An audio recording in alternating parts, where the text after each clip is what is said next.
Speaker, on the question of the time. That is coming off your time. I hope you know that. That's okay, Madam Speaker. It's okay. On the question of the time, I said 2 hours and 35 minutes, and you said you counted from 10:46. I don't know why we're doing this, my ruling stands. 1:21. 10:46 to 1:21 is 2 hours and 35 minutes. I don't want to point it out. If you want me to speak for 2 hours and a half or 2 hours and 25 minutes, that's fine. If you want me to speak for 1 hour and 25 minutes, that's also fine. If you want me to speak for 25 minutes, that's also fine, Madam Speaker. But I just wanted to correct the record, and based on what you presented to the Parliament, to say that it is in fact 2 hours and 35 minutes. Madam Speaker, colleague parliamentarians, fellow citizens of Dominica, on behalf of the leadership and management of United Workers' Party Team Dominica, the parliamentary opposition Dominica, it is my duty to respond to the 2018-2019 budget statement of the Prime Minister, delivered less than 24 hours ago.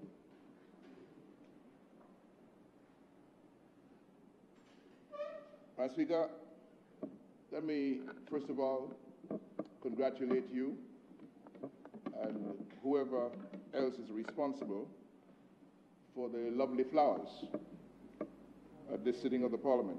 Thank you. Madam Speaker, thank Dominica for producing those blooms. These flowers in this resilient edition of the budget address in Parliament make a big statement, make a very important statement. And Madam Speaker, I'm hoping that whoever is responsible has received a premium from the state. I'm also disappointed, Madam Speaker, that the Prime Minister is not here today, because I heard him reliving the experience of Maria and talking about the shoes that he lost. And I wanted to empathize with him, Madam Speaker, because I also lost my shoes. I also lost my shoes in the storm.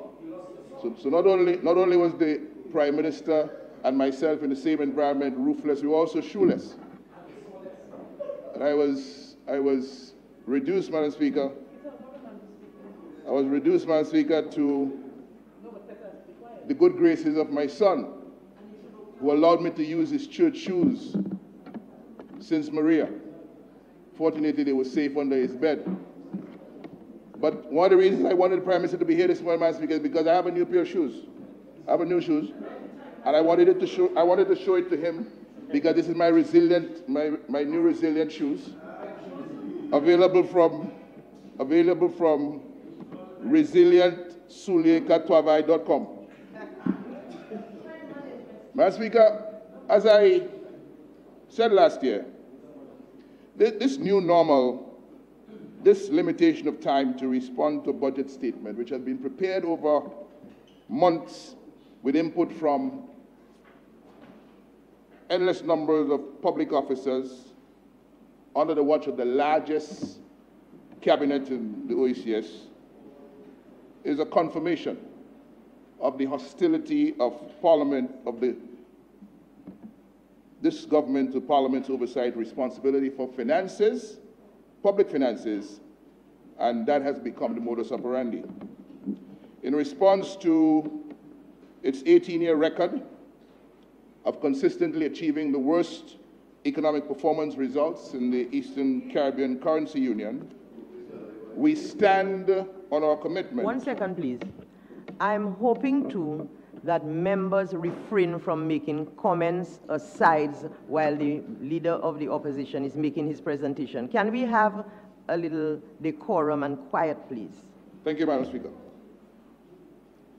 In response to its 18-year record of consistently achieving the worst economic performance results in the Eastern Caribbean Currency Union, we stand on our commitment to grow a model green economy that rewards enterprise, that puts our people to work for decent wages, gives a fair chance to all, and secures our place in the global trade of goods and services. Madam Speaker, I am privileged to stand here today on behalf of the people of the Marigot constituency who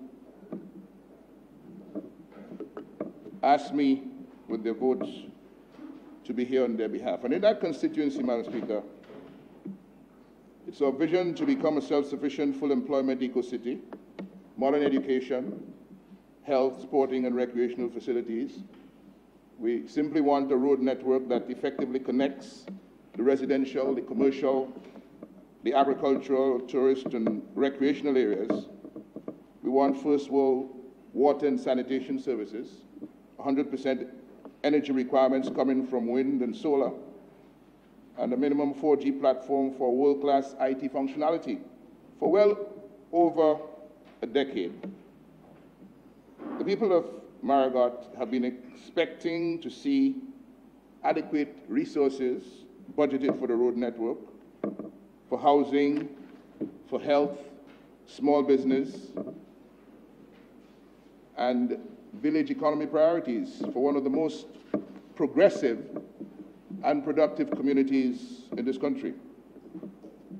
I've said before, Madam Speaker, and I say again, a better Marigot means a better Dominica, and a politically victimized Marigot means a Dominica operating below its capability for outstanding sustainable growth and development. Marigot lives matter. We cannot unite Dominica with hate, with prejudice. We cannot build Dominica with partisan political pettiness and vindictiveness. All ideas must contend, and all talents and skills must be allowed to serve. All must be allowed to eat.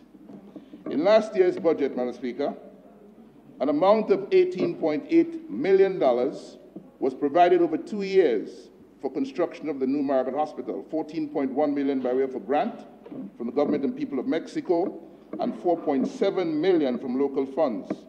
$6.4 million would have been spent in year one and $12.4 million in year two. It did not happen. In this year's budget, an amount of $20.5 million is provided. $1.5 million will be spent this year, $9.5 million next year, and $9.25 million in the final year. This new Marigot Hospital is a sore point for the residents of the Northeast, from Crayfish River to Calabishi, and we trust that nothing now stands in the way of a commencement of work no later than September of 2018. In this year's budget as well, Madam Speaker, as was the case in last year's budget, an amount of $20 million is budgeted to correct the wave overtopping problem at Melville Hall that has been destroying vehicles with salt water for over a decade. Budgeting money to deal with this issue and not spending it has become a display of disrespect that pressures the restraint of Christian people of good conscience. We need work to commence on the resolution of the decade-old problem no later than September of 2018. Some years ago, Madam Speaker, citizens with long-standing interest in the land and housing area at Melville Hall were promised that lands reserved for them by the Housing Division would be officially allocated. This has not happened. As a result, persons willing to build are unable to do so, and in some instances, allocations agreed to are being compromised by intervening arrangements. Again, we are asking the government and the minister responsible to give urgent attention to what has become a particularly vexing matter. The playing field at Concord needs attention, and the excellent sporting facility at Lyo Park, regrettably abandoned by the government, is in desperate need of rehabilitation. We need money for small business development in Marigot. In the 2016-2018 budget, there were certain provisions to the tune of $3.5 million for small business assistance. And then that budgetary provision was overspent by $10 million for small business assistance in the constituencies represented by the Dominica Labour Party. There was no small business assistance for Roseau North, Roseau South, Salisbury, Wesley, and Marigot. That is the record of this Parliament. In May of 2018, Madam Speaker, a number of persons from Marigot attended a meeting with the Small Business Unit and filled out forms for assistance.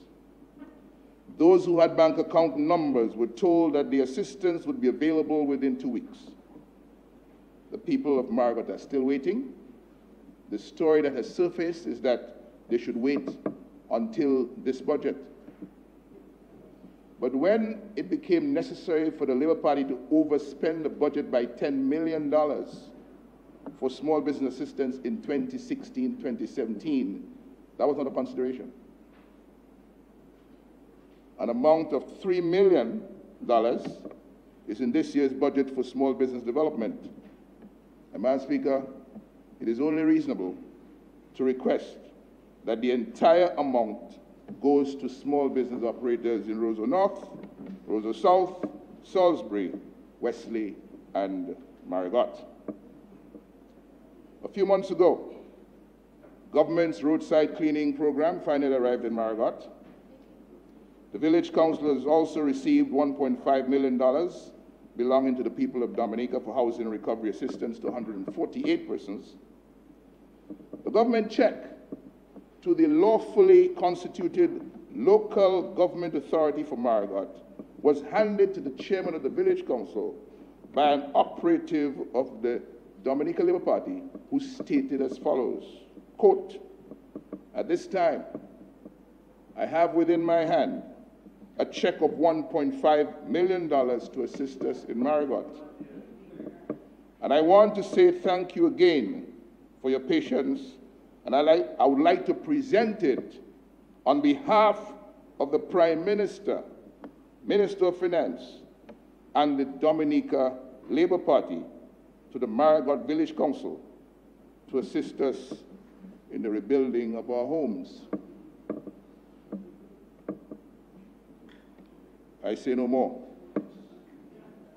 As far as we are aware, the average of $10,000 per homeowner in Marigot for housing recovery assistance is the lowest paid out so far by the Ministry of Housing. The discrimination is evident. There has to be an explanation and a prompt correction.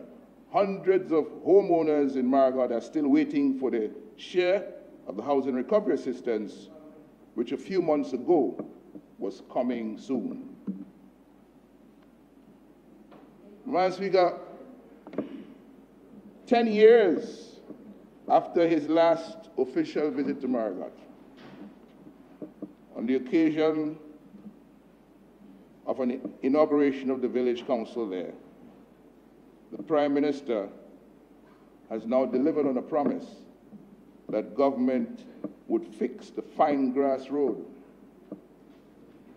We need money to rehabilitate a number of other feeder roads, in the community. We need attention to the Barrow Tantan Road, the Captain Bruce Windy Lodge Road, the Maishal Road, the Craig Road, the Coffee Road, the Tantan Pegua Link Road. We also need money to bring a number of village roads up to acceptable standards. The Bull Hole Road, the 6 Acres Melville Hall Link Road, the Valley Road, the North End Road, the Overcutter Road. We need a new bridge at Mantipo. And Madam Speaker, I was really hoping that with her interest demonstrated in the matter at the last budget presentation, that we would have gotten some assistance from the honorable member for Point Michelle to secure the assistance to fix the dam bridge.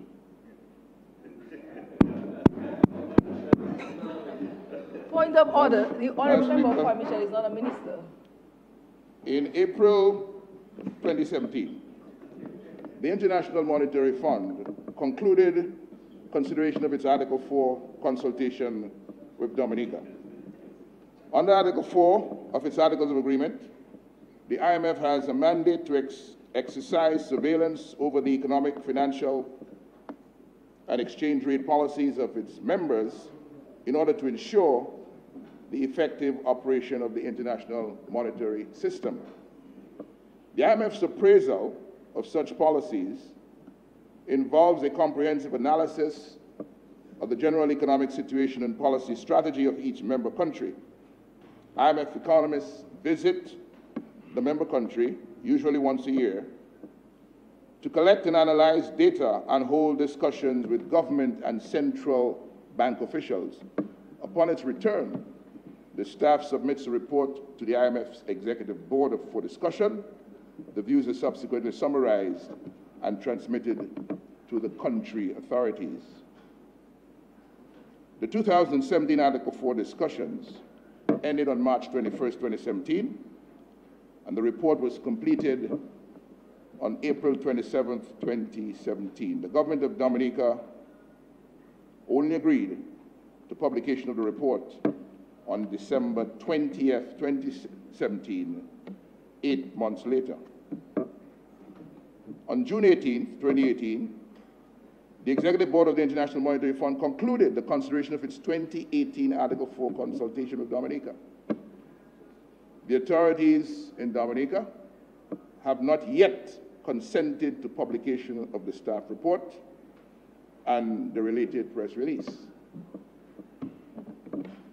But it is based on that Article 4 consultation with Dominica, Madam Speaker, that the IMF is projecting an economic decline of 16.3% for the year 2018 on the back of the 9% decline that the Prime Minister reported for 2017.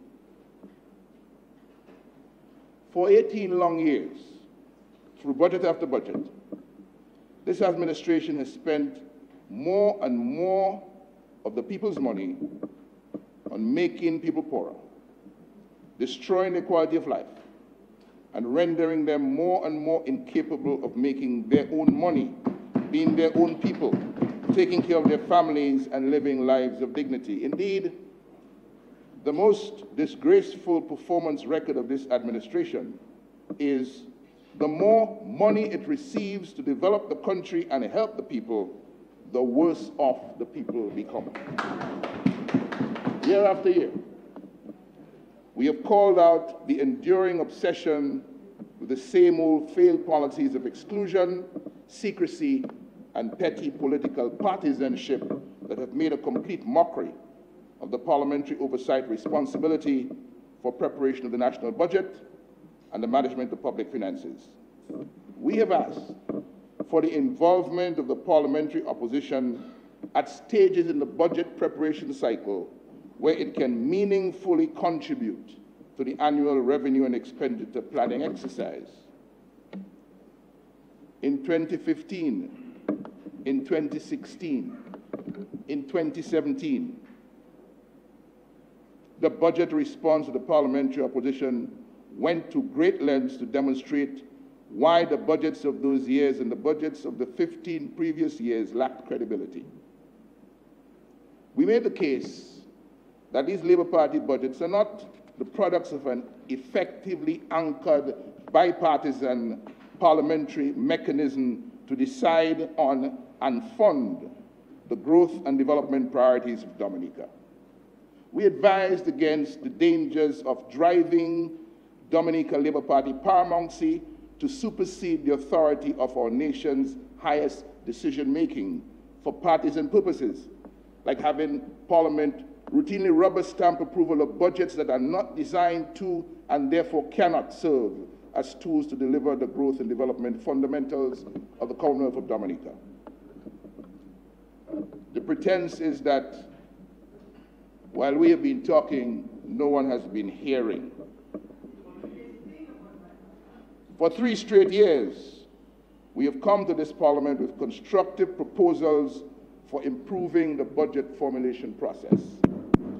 The response has been a deafening silence. So once again, Madam Speaker, for the fourth straight year, we are presenting our recommendations on what needs to be done with a solemn commitment that the budget process reforms that are necessary will be done under the United Workers' Party Team Dominica in the public interest of good and accountable government. Number one, we will present budget outlook and budget strategy papers for better public understanding of the fiscal strategy driving the revenue and expenditure collections. This, perhaps, is the last remaining country in the Eastern Caribbean, English-speaking Eastern Caribbean, where there is not a separate debate of the estimates and the budget statement. We continue to do both in one, which shortchanges public understanding of what's going on and public commitment to what is agreed in the budget going forward. We will enact fiscal responsibility legislation, establishing principles of responsible fiscal management and transparency. We will issue medium-term expenditure framework guidelines. We will use sector working groups and ministerial public expenditure reviews to bring together input from ministers, parliamentarians, public officials, the private sector, civil society organizations, and private citizens. We will engage a Finance Committee of Parliament, the Budget Office, and sector hearings to consider these contributions and transform them into action-oriented proposals for the betterment of Dominica. We will engage an Estimates of Finance Committee of Parliament to review and approve the estimates of expenditure. We'll restrict the use of contingency warrants used to authorize unbudgeted spending and include in the budget a contingency reserve for unforeseen or emergency spending. We will improve the capital budgeting process with the introduction of performance budgeting across government by linking budget allocations to economic and social priorities and enacting results-based budgeting. We will promote trust among citizens that government is listening to and acting on their concerns, and will use on their concerns, Madam Speaker, has a plan for achieving worthwhile objective, and will use the available resources effectively, efficiently, and in a sustainable manner.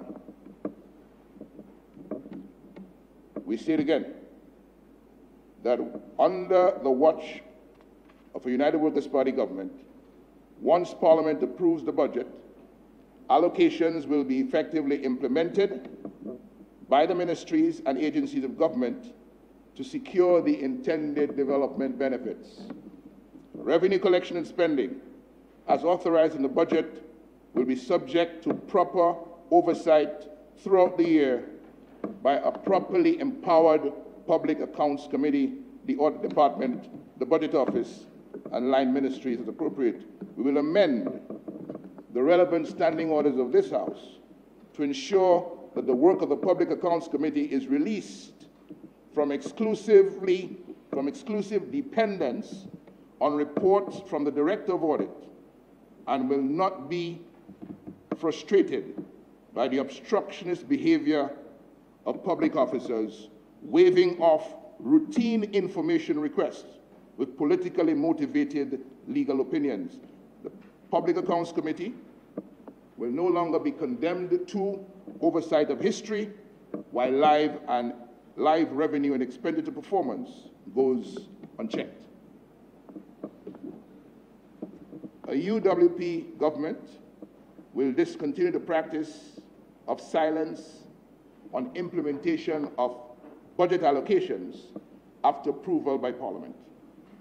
Under our watch, there will be periodic budget performance reviews that allow Parliament to note the trend of overall collection and spending and prepare Cabinet to reassess budget alignment with fiscal objectives and development priorities.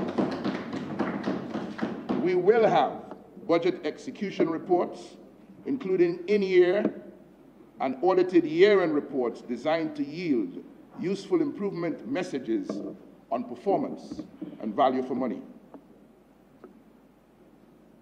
The parliamentary budget oversight focus will be on budgetary governance, the processes, the laws, the structures, and institutions that will ensure the budgeting system effectively meets these requirements. We will give Dominica what this administration has been unable to deliver for more than 18 years: integrated budget formulation systems and monitoring procedures that are coherent and consistent across all levels of governance in the public interest.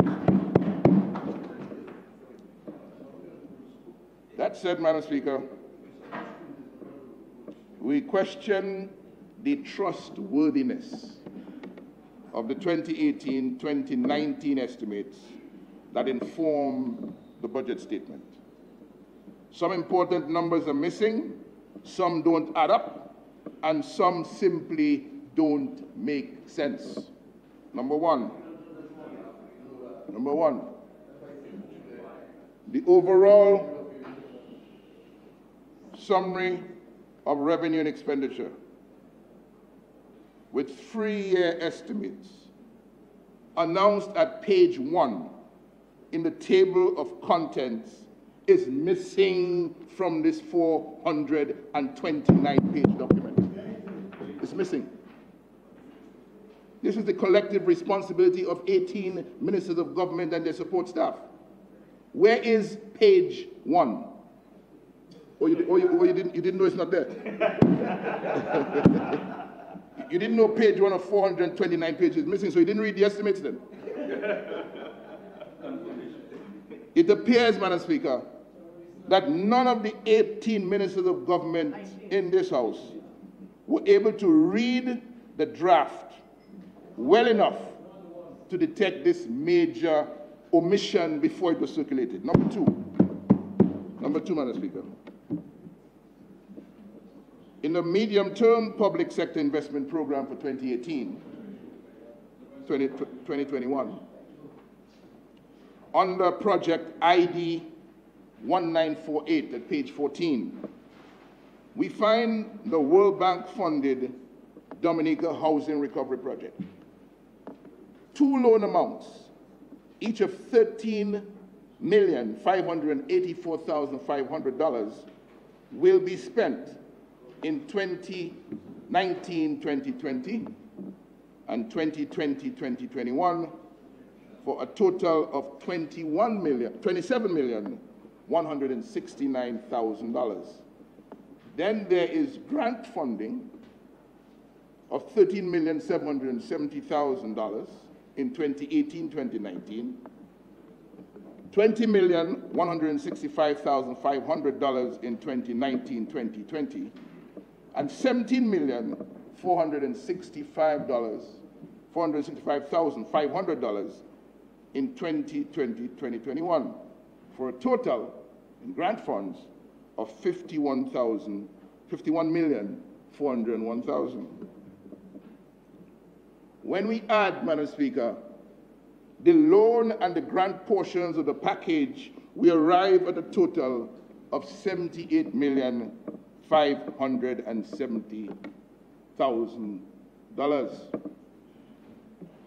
This, Madam Speaker, is the same housing recovery project funded by the World Bank that we dealt with in this Honorable House on the 25th of June 2018 in a resolution seeking authorization to borrow the $27 million loan portion of the financing package.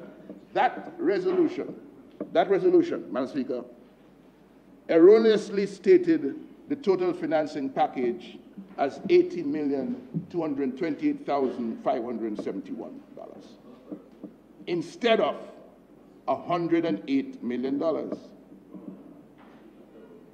None of the 18 members of Cabinet were able to point out the $27.8 million error on their own one-page document printed on both sides, which they presumably read and understood. So 1 month has gone by, Madam Speaker, and here we are understating again, this time in the 2018-2019 estimates the total amount for the housing recovery project. So let me take it slow and advise the members on the government side of the House who just can't seem to get it right. Slowly. The total amount to be provided by the World Bank in loans and grants for Dominica's housing recovery project is $108 million and not $78,570,000 as is reflected in the estimates. Madam Speaker, with thousands still awaiting for assistance to repair or replace their Maria-damaged homes, $29.4 million is a lot of money. It seemed like it was lost a month ago. The parliamentary opposition found it. Today, hopefully, for the final time, we have found it again. Madam Speaker, number 3. In May of this year, I drew Parliament's attention to what appeared to be a discrepancy of $156.4 million in the balance of the Citizenship by Investment account reported by the Finance Minister at June 30th, 2017. According to the Finance Minister, Madam Speaker, the balance was $177.7 million. I believe the balance should have been $334.1 million based on the following calculations. Balance at June 30th, 2016, $162.2 million. Receipts for the fiscal year 2016-2017, $506.9 million. Total $669 million, $0.1 million, less the amount spent in fiscal 2016-2017 of $335 million. Total balance, $334.1 million. Madam Speaker, the 2018-2019 estimates have revised the 2016-2017 CBI revenue down from $506.9 million to $491.2 million, a difference of $15.7 million. Accordingly, the June 30th, 2017 balance is adjusted to $318.4 million, which means the apparent discrepancy with the Finance Minister's June 30th, 2017 balance of $177.7 million is actually $140.7 million. The explanation given for the discrepancy is that $13.5 million is being transferred monthly from the CBI account to an airport development account. But the $149 million said to be in the account as at May 31st, 2018 means, without more, that the airport account transfers took place in the financial year commencing July 1st, 2017, and therefore have nothing to do with the balance on the CBI account as at the end of the previous year, June 30th, 2017. We need a proper explanation. What happened to the $140.7 million? Give us correct information.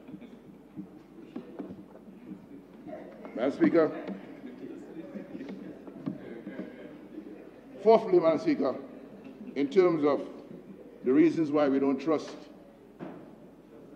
the numbers in this budget, there is a loud, inexplicable silence on the Venezuela Petrocarib debt controversy. Just imagine the Prime Minister who's asked the world to help Dominica become the first climate resilient nation in the world is the same man who publicly denied for years a Dominica debt of over $100 million owed to Venezuela, and then turned around and accepted forgiveness for the same debt he insisted Dominica did not owe. And no, it is not insignificant that the Prime Minister was forced to accept the debt he previously denied in the presence of 8 donors, development cooperation partners, and governments from around the world assembled at a high-level pledging conference for Dominica and other hurricane-affected islands in the region. If his government did not receive the loan, did not use the funds, and has not been accounting for the debt, on what basis did he accept responsibility for it? Where is the capital gain conferred by the act of debt forgiveness? Why is that capital gain not captured anywhere in the capital revenues listed in the 2018-2019 estimates? 100 million US is 270 million EC. If you receive that or in excess of that by way of debt forgiveness in a certain financial year, the accounts or the estimates for that year ought to reflect a gain for the precise number.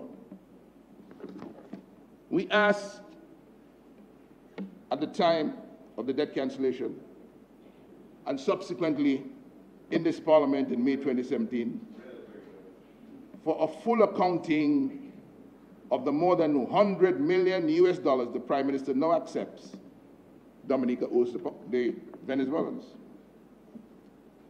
We asked who received the Venezuela loan funds and how and when and into what account was it received. We asked what was the loan money used for and on behalf of Dominica to date, what is the balance available from the loan funds at the date of forgiveness, and how soon will the entity holding the loan from Venezuela to Dominica present a check to the government for the 100 million US dollars, less any amounts legitimately spent for and on behalf of Dominica.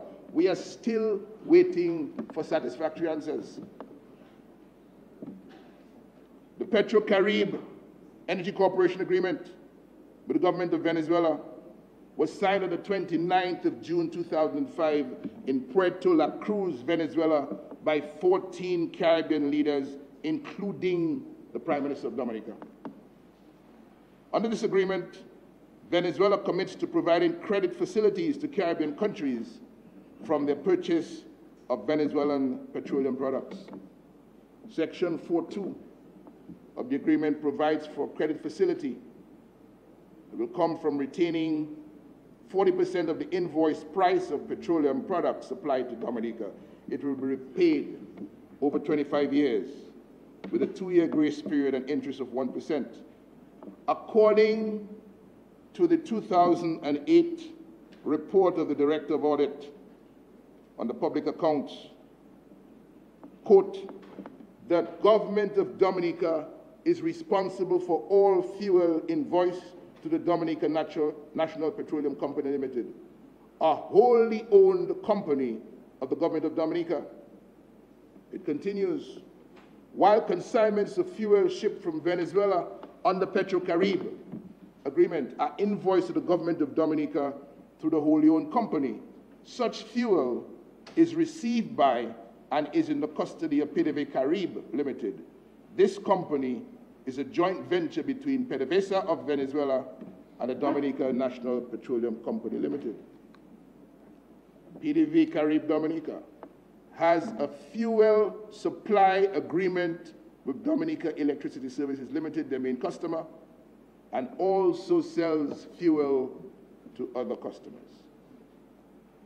The joint venture, after receiving monies for the sale of fuel, transmits to the government of Dominica through the wholly owned company the full invoiced amount of the fuel sold, while all markups are retained by the joint venture to cover expenses and undertake local social programs. That is the Director of Audit from his 2008 report.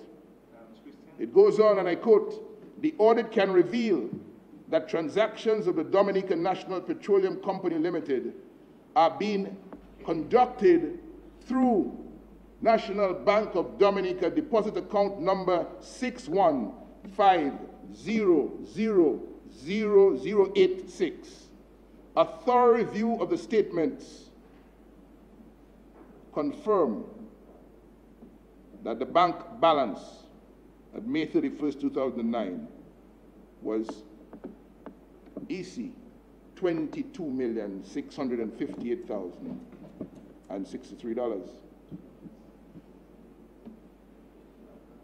Based on the audit conducted and information obtained from the Ministry of Finance, the Office of Director of Audit can confirm that no amounts have been utilized from this fund by central government.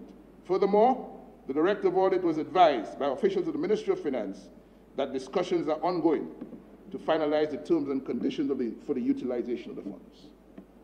These terms and conditions include obtaining the authority of Parliament where necessary. The report continues. The government of Dominica has the responsibility for repaying all amounts for fuel invoiced to the Dominica National Petroleum Company Limited under the business arrangement. Madam Speaker, in the context of the parliamentary oversight responsibility for public finances in the Commonwealth of Dominica, in 2015, we posed a question in this House to the Honorable Prime Minister and Minister of Finance about our country's indebtedness under the Petro-Carib arrangement. We asked, what is the total debt accumulated from the commencement of the arrangement to March 31st, 2015, and how much of that debt is due and payable? And the response we received was, quote, Dominica has no indebtedness to Venezuela under the Petro-Carib arrangement. We sought the position of the government of Venezuela on the statement from the government of Dominica that the accumulation and payment of debts under the Petro-Carib arrangement are no longer government-to-government matters, but the business of private corporations for which the respective countries and the government have no responsibility. There was no response. Nonetheless, Madam Speaker, the IMF Article 4 report of 2016 advised that, quote, the public debt for fiscal 2015-2016 now incorporates the Petro-Carib debt estimated at 9% of GDP.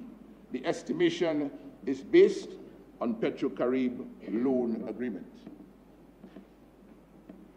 In its April 2017 Article 4 report, the IMF disclosed, quote, the Dominica authorities also questioned the inclusion of Petro-Carib obligations in the stock of public debt, explaining that only the portion that has thus far been converted to grants was utilized. End of quote. There was no question that the amount owing to Venezuela was approximately 9% of GDP. We then heard, Madam Speaker, from the Venezuelan Foreign Minister, Jorge Areza, on the 21st of November 2017. I quote him, due to the difficult conditions facing our brethren in Dominica after the passage of Hurricane Maria, Venezuela is announcing the start of a process of debt forgiveness in the short and long term for supplies of Petro-Carib from its creation until September 10th, 2017. Minister Areza continued, quote, this means the cancellation of a sovereign debt that exceeds US $100 million in order to allow the government of Prime Minister Roosevelt's carrot funds for the reconstruction of his country, as well as the creation of a fiscal space that allows access to new credits. The Minister of Finance told us in Parliament on May 1st, 2018, quote, the cancellation of the debt, the 100 million which the Venezuelans have indicated, is based on their supply of fuel of petroleum products over the life of the Petro-Carib arrangement. That is the 40%. He continues. So what is being done now is, once he made the announcement, there's a reconciliation of invoices, bills, and receipts. Because this agreement, you have three different players. You have PDVSA, which is the National Petroleum Company of Venezuela, who is a supplier of the petroleum products. You have the joint venture of this with Venezuela and Dominica. And you have the wholly owned state company, the Dominica National Petroleum Company, who holds 40% of the deferred amount in trust. And the Prime Minister continued. On May 1st, this year, once this reconciliation is done, those funds will be sent from the joint venture to Dominica National Petroleum Company, and DNPC will now transfer these funds to the Treasury of Dominica, to the Consolidated Fund, to be used for national development projects to respond to the disaster and other aspects in Dominica. Madam Speaker, this money from the debt has been held by DNPC, a wholly owned subsidiary of the government of Dominica. So what other money from the debt does the joint venture company have to transfer to the Treasury? It is the DNPC, the government's company, that must transfer the funds to the government's Treasury. And we have not seen any idea, not one note, in these 429 pages of the estimates of $270 that the people of Venezuela have made available to us. $270 million, Madam Speaker. Million. Now, the IMF says the Petro-Carib obligation is 9% of GDP, which is about 135.5 million, or 50 million US. But of course, the debt is owed to Venezuela by Dominica, and both sides have agreed that the debt is in excess of 100 million US, or over 270 million EC.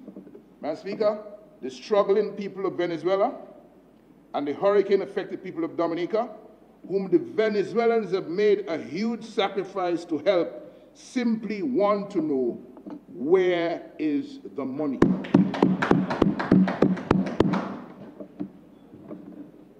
Madam Speaker, this government continues to preside over a failed economy that has grown by less than 1% over the past 10 years and is now projected to decline dramatically by more than 16% this year.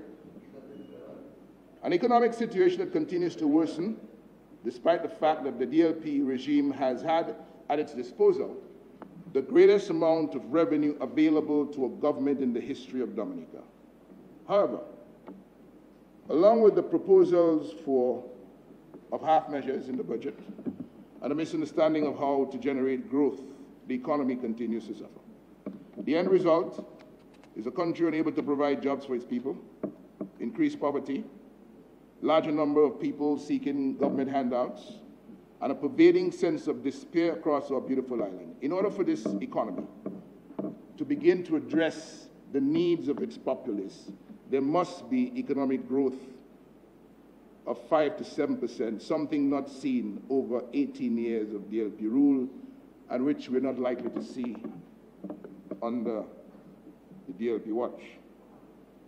Interestingly, Madam Speaker, government's response to the deteriorating economic situation in Dominica and growing despair among the young people features a roadside cleaning program designed and operated to create the impression that ad hoc engagement in temporary low-wage jobs is a sustainable solution to increasing unemployment and declining disposable income.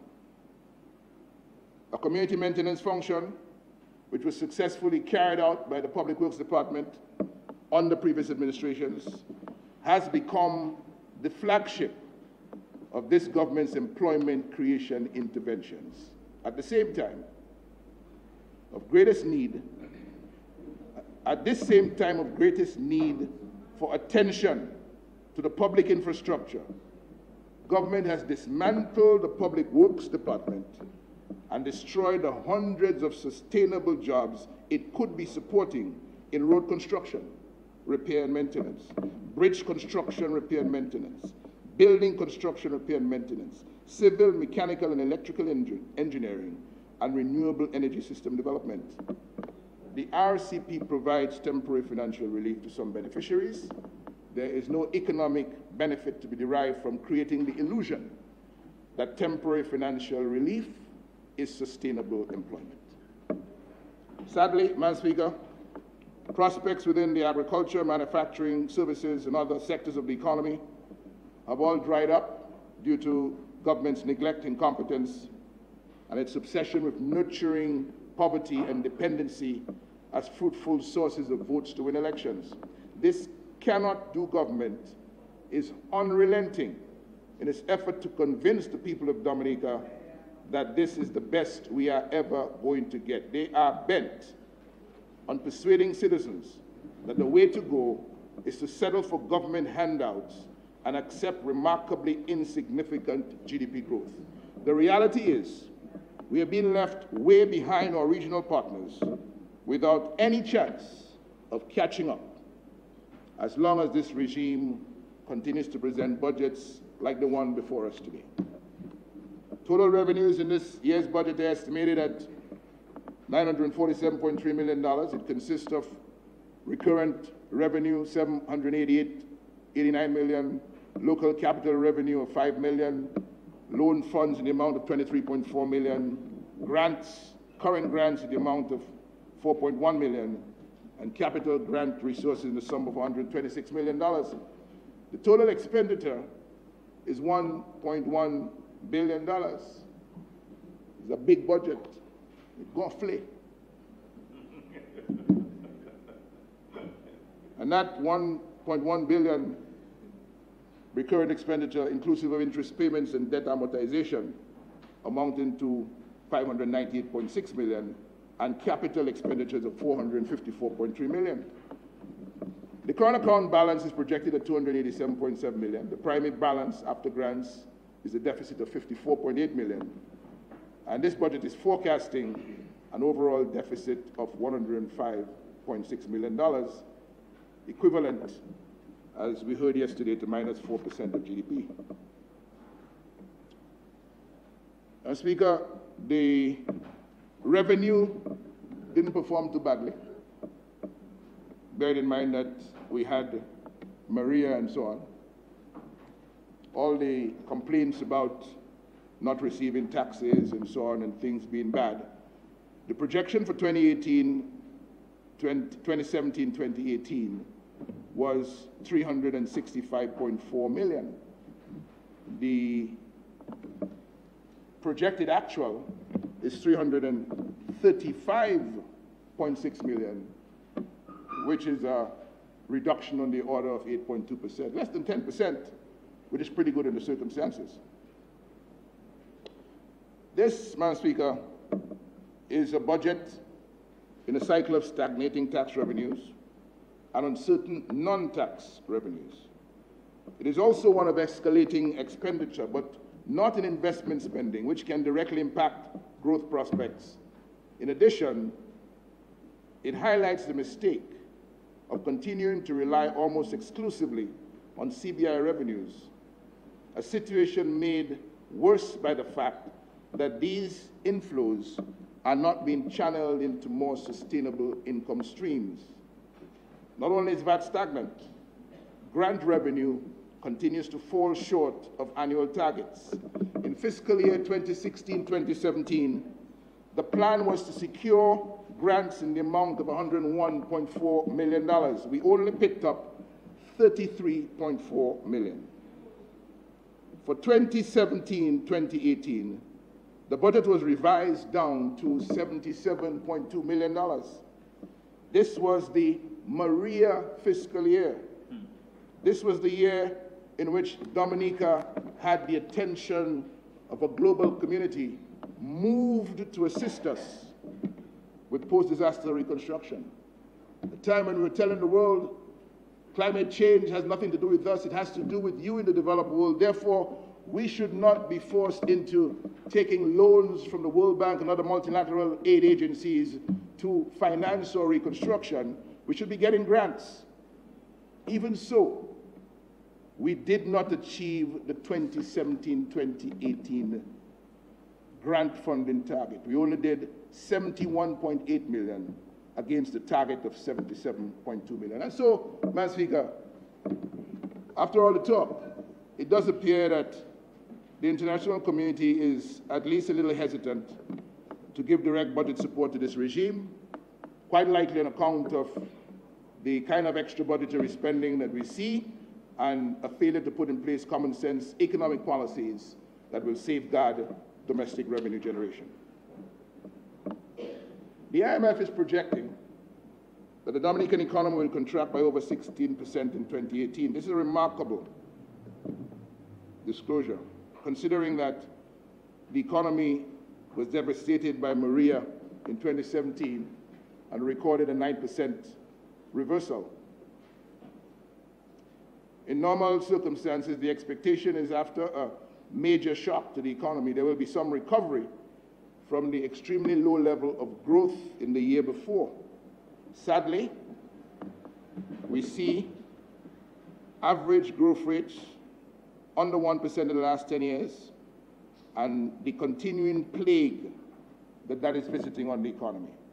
It's important to contrast here, Madam Speaker, the country's fortunes in 2018 with what happened in 1980 following another powerful hurricane, Hurricane David. In that year, the economy grew in excess of 13%. The fact that the Dominican economy is destined to crash so dramatically this year speaks to a failure of leadership. Now, when presented an opportunity to put the agriculture sector back on its feet following Maria, the government simply handed out checks in a highly politicized catch-a-vote program with the deceptive propaganda that this would regenerate the sector. 10 months later, the jury is out. But we are looking at colossal failure resting on the shoulders of this government for either being unable to understand or appreciate the role that agriculture can and should play in reviving this economy. In last year's presentation, Madam Speaker, I pointed out that the continuing and significant decline in economic growth in Dominica in the economy is largely the result of this government's neglect of the agriculture sector, failure to support the tourism sector with necessary infrastructure, lack of focus on private sector-led growth, the absence of structural reforms, persistent underperformance in attracting foreign direct investment inflows, and a cannot-do record of incompetence. Sadly, this continues to be the case, though now aggravated by the passage of Hurricane Maria. Given the root causes contributing to this dismal economic performance that continue to persist, there are a number of things that need to happen in this budget year if there is to be any hope of reversing the trend. We must increase the level of investment in the agriculture sector with a tight focus on high-value cash crops, rehabilitate the country's feeder roads, and add value through agro-processing, improve shipping arrangements, and provide bona fide farmers with direct support. We need to improve air and sea access to Dominica, and that includes the construction of an international airport, which we will come to later. The development of duty-free shopping facilities aimed at cruise visitors. I'm hearing talk about that now. and direct post-Maria assistance to hoteliers to improve and increase the hotel stock, room stock. We need to provide a conducive growth environment for the private sector. This must include revisiting tax and other incentives to encourage small and medium-sized enterprises. We need to implement bold structural reforms that can contribute to higher tax and non-tax revenues while widening the productive base. We need to focus on job creation in sustainable areas of the economy. That calls for a rethinking of the state-funded employment program to employ persons in areas where they can grow their job skills, while at the same time work within enterprises that can be sustained, such as small-scale manufacturing, including agro-processing. We have to develop an energy policy which harnesses solar, wind, and geothermal energy to substantially reduce operating costs and drive investments by the private sector within the agriculture, tourism, and other business sectors. We must re-engage international partners, the Dominican diaspora, and international business community in an effort to increase the level of foreign direct investment in pursuit of increased grant revenues. In the all-important agriculture sector, Madam Speaker, a larger share of the capital budget must go to spending on irrigation systems, greenhouses, making more land available to farmers, and a comprehensive feeder road network. Targeted investments in the agriculture sector today and in areas outlined will go a long way in generating economic activity in government. In addition, the tax and fiscal incentives extended to the private sector through the aid bank to invest specifically in agro-processing plants, fish canning, and other agriculture-based projects should be given urgent consideration. The agriculture sector must be expanded to include replanting of tree crops, rehabilitation of the essential oils industry, and added focus on the livestock, dairy, and poultry industries. The fishing sector will also play a major role, Madam Speaker, in improving livelihoods and creating employment by assisting fisherfolk to access better equipment and adding value through canning and drying operations. The biggest setback to growth within the tourism sector is the lack of proper air access manifested through the government's failure after 18 years in office, and more public money per year than any previous administration has ever seen to embark on the building of an international airport. The empty election season promises of an international airport is an old movie with a regrettably familiar ending. In fiscal 2016-2017, Madam Speaker, the Ministry of Finance spent $1.6 million on what it called a consultancy for the international airport, and an additional unbudgeted amount of $2 million to, quote, meet expenses relating to the preliminary investigation for the construction of an international airport. A total of $3.6 million on an international airport consultancy in fiscal year 2016-2017 that ended last June 30th. Yet, notwithstanding this expenditure of public money, more than a year ago, we still do not know where the international airport will be located, how much will it cost, nor is there as much as a clue about the likely commencement and completion dates. According to the finance minister, monthly amounts of $13.5 million have been transferred from the CBI account to an airport development account in fiscal 2017-2018. But according to the 2018-2019 estimates, there is no plan to spend any money at all on any international airport in the 3 fiscal years commencing July 1st, 2018. No plan. All we have is loose-lipped election campaign babble about contracts coming soon and an airport terminal from empty cargo containers. Enough kicking of the airport election campaign football already. We will build an international airport as a matter of top national development priority.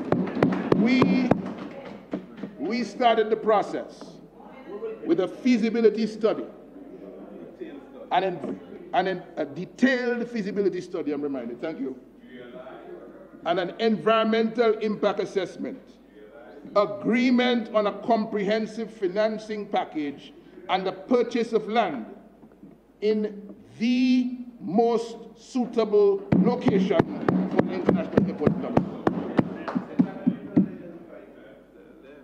Under this cannot do DLP government, the country is now much further away from having this critical tool for economic growth than it was 18 years ago. The situation in tourism, Madam Speaker, is made worse by high accommodation and related costs and stay-over business, and continuous failures in attempts to grow the cruise sector, resulting in an inability to favorably compete with regional destinations. Regrettably, what this budget confirms, Madam Speaker, is that this DLP administration is proud of its tourism management performance that has kept Dominica 15 to 20 years behind regional destination in terms of utilizing the critical tools to drive growth in the sector. The DLP government now speaks of an international airport and a cruise village. Must have facilities that our neighbors put in place. 1 second, please. I just want to let the persons in the upper chamber, you are not allowed to tape, you are not allowed to film, you are not allowed to take photographs. Okay? Be guided.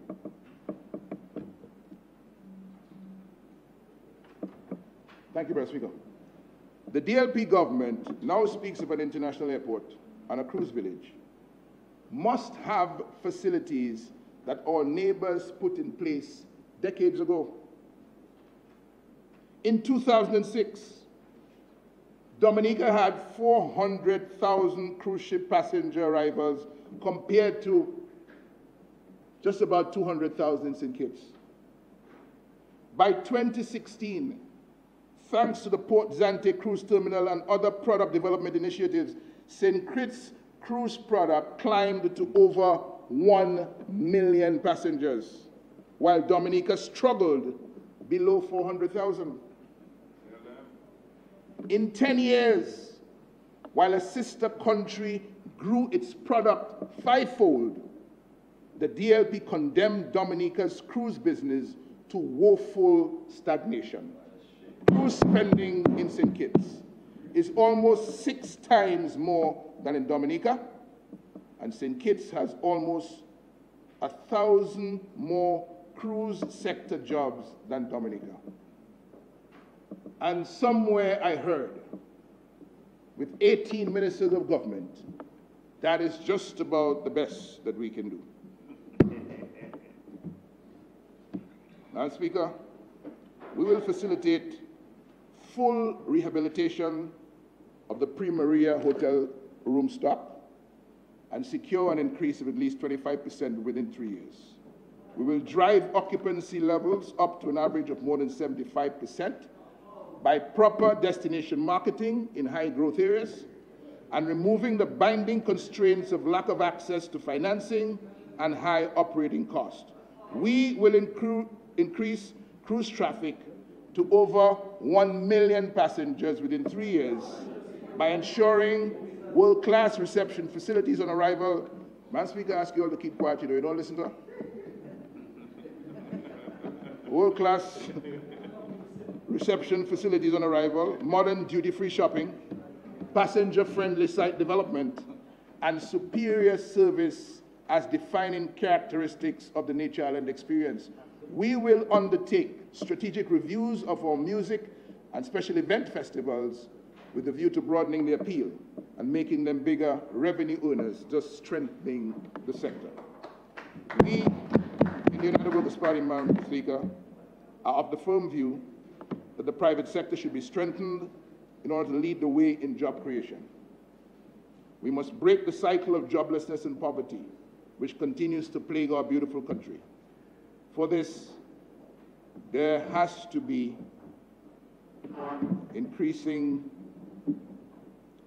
well, for this, Madam Speaker, we need to stop stifling small businesses with onerous taxes while they try to grow. That is not the way to go. Short-term growth, especially in sectors such as retail trades and professional services, with the potential to quickly create jobs, can be increased. This is possible with a tax policy that does not seek to punish entrepreneurs, but rather encourage innovation and investment. We will review the tax regime to include removing tax expenditures and shifting the tax burden towards tax bases that are less harmful to the employment and growth, such as property and consumption, and in line with maintaining our image as a nature island, job creation within the green economy, and climate change will be given priority.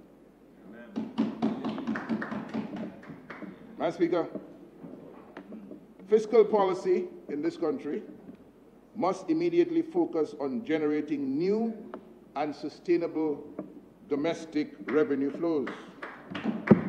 A sustainable tax revenue base is one in excess of 50% of GDP. Last fiscal year, it was just over 30%.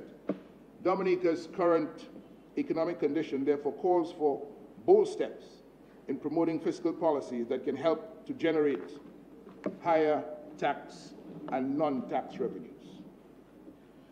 It is also an opportune time to undertake a substantive and strategic review of the country's tax regime with a view to improving its efficiency and reducing the burden on the employed, consumers, and the business people. Further, key sectors of the economy where there can be ready gains, such as in retail, hotel, and manufacturing, must have reviews of the tax regimes. Rates could be streamlined to make more disposable income available to consumers and to encourage increased investments in those critical sectors of the economy. In recent years, the government's main revenue option has been the Citizenship by Investment Program, which, as the IMF continues to warn, is uncertain and will not last forever. CBI revenues reached $280 million in 2015-2016, up from only $23 million in the previous year.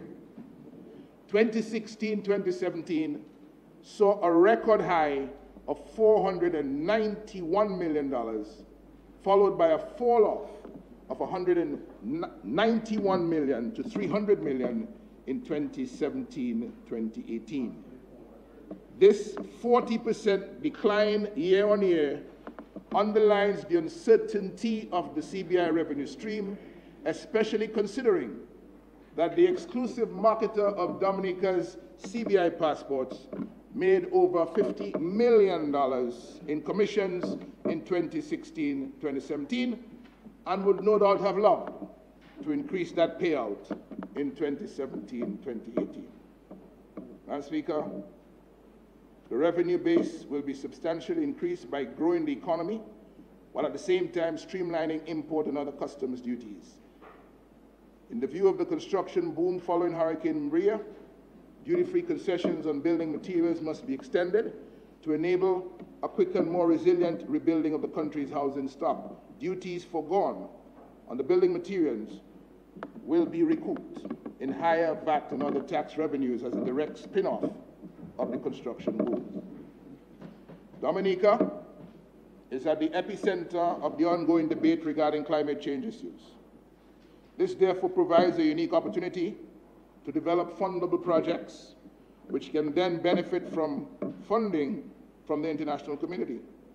Such projects would include building resilient housing, preservation of the marine and coastal boundaries, mitigating natural disaster risks, including reducing the impact of climate change, development of alternative renewable energy sources, and poverty alleviation. Tied to this, Madam Speaker, will be the creation of hundreds of sustainable jobs targeted particularly at the young people of this country who could continue to suffer the brunt of joblessness. Madam Speaker, year after year, we continue to witness the government's inability to carry out its public sector investment program, PSIP, which has resulted in the country being deprived of much-needed investments in key sectors of the economy. According to the 2018 budget statement, and I quote, the public sector investment program, PSIP, seeks to execute the government's national development objectives through viable capital projects geared towards achieving desired socio-economic outcomes. It outlines a 3-year investment portfolio of capital projects aligned to the medium-term policy framework. The words of the Prime Minister. This, Madam Speaker, is the medium-term public sector investment program. Have you all seen it? The medium-term public sector investment program. It begins at page 11. There's a summary at page 10. I see on the summary there are some ministers responsible for less than 0.5% of the capital spending, but they still have ministers.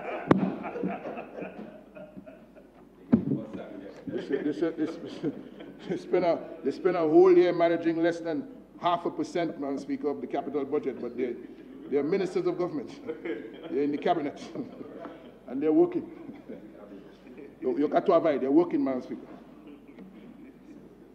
For the avoidance of doubt, Madam Speaker, and contrary to the impressions conveyed at pages 48 and 49 of the printed text, these estimates of expenditure which this Honourable House is being asked to approve contain absolutely no spending provision for an international airport, for a cruise village, or for container port during the fiscal years, the 3 fiscal years, commencing on July 1st of this year and ending on June 30th, 2021.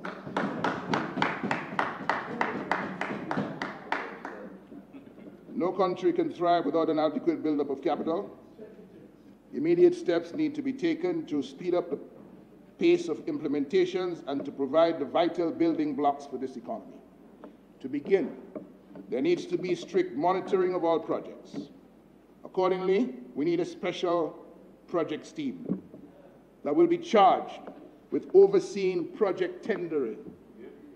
Project tendering. You all remember that? Project tendering.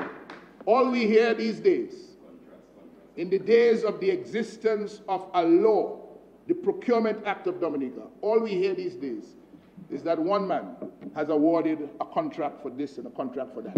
Hundreds and hundreds of millions of dollars being awarded in contract by one man with no public tender, with no competitive bidding. And so there must be strict adherence to the Procurement Act to ensure transparency and accountability that safeguards the public interest. Madam Speaker, under this administration, exports of Dominica have continued to decline. All signs of progress in that area have been stalled or reversed. Before Maria, I don't remember how much we were exporting, but we had a staggering balance of trade deficit. This government has presided over the demise of agriculture, the shutdown of companies in the manufacturing sector. We must invest in Dominica's export sector, and we'll come to some specific proposals as we conclude this presentation. We need to secure profitable growth in companies across the country in order to provide much-needed jobs and earn foreign exchange. We will provide specially tailored incentives to serious entrepreneurs who are willing to succeed in the business of exporting primary goods and manufactured products. Madam Speaker, to restore the prominence of our exports, there must be measures to make the country more competitive and to drive private sector investment from its current low levels. Key to accomplishing this is the setting up of an enabling environment for business growth, easing access to financing, infrastructure development, and comprehensive land and property reform. Reducing the cost of doing business will help raise the country's profile and attract new investment. This, combined good human resources, great communication infrastructure, and investments in renewable energy, bringing down production costs, can fuel unprecedented growth in exports. Like the 18 that have gone before it, Madam Speaker, this year's budget will facilitate stagnation and further decline in the growth engines of agriculture, tourism, light manufacturing, renewable energy, and the cultural industries. It will allow the Cabinet to preside over widening and deepening poverty and joblessness. Something is wrong. It has been horribly wrong for a long time, and we seem powerless to fix it. Madam Speaker, much is made of the boast that we are to become the first climate-resilient country in the world. The climate-resilient challenge is not new to us. We have been pursuing a low-carbon climate-resilient development strategy since 2012, with support from climate finance donors and development cooperation partners. About 5 years ago, we embarked on a pilot project, Climate Resilience Disaster Vulnerability. That's what we call it in the PSIP. It carried a funding ticket of $89.7 million. In the first year, nothing happened. 1.9 million was spent in the second year, 4.6 million in the third year, 5.6 million in the fourth year, and 5.2 million in the fifth year. A total spend of $17.2 million. So let's get this right.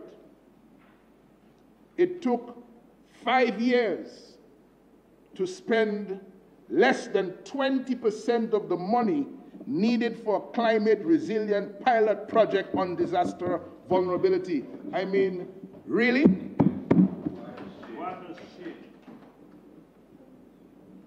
The 2012 low-carbon climate-resilient strategy envisioned specific resilience-enhancing deliverables in renewable energy, protection of carbon sinks, land use planning, natural ecosystems, forestry, slope stabilization, sea and river defenses, water resources, agriculture, fisheries, tourism, coastal zones, infrastructure, and human settlements.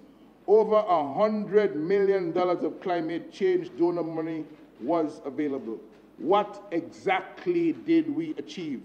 In 2015, Tropical Storm Erica flooded away, damages estimated at 100% of GDP. And in 2017, 226% of our GDP went south in the devastating winds and floodwaters of Hurricane Maria.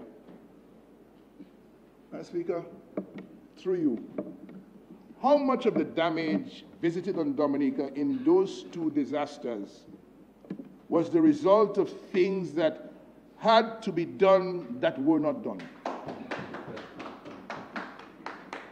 The resilience we expected never materialized because the Climate Resilience Initiative had no philosophical or cultural moorings, no people consensus, no youth buy-in, and through it all, the foundation principles of democratic governance were excluded from the leadership and management of national affairs.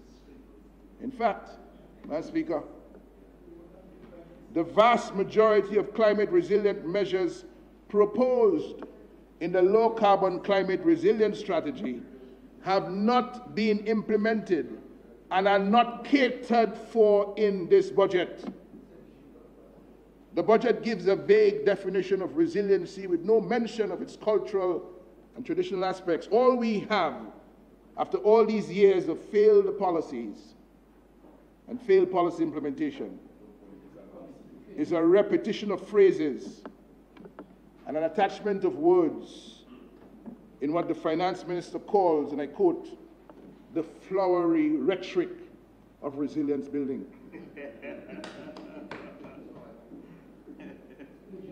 Resilience to climate cannot be isolated from the overall resilience of the country to social and economic difficulties.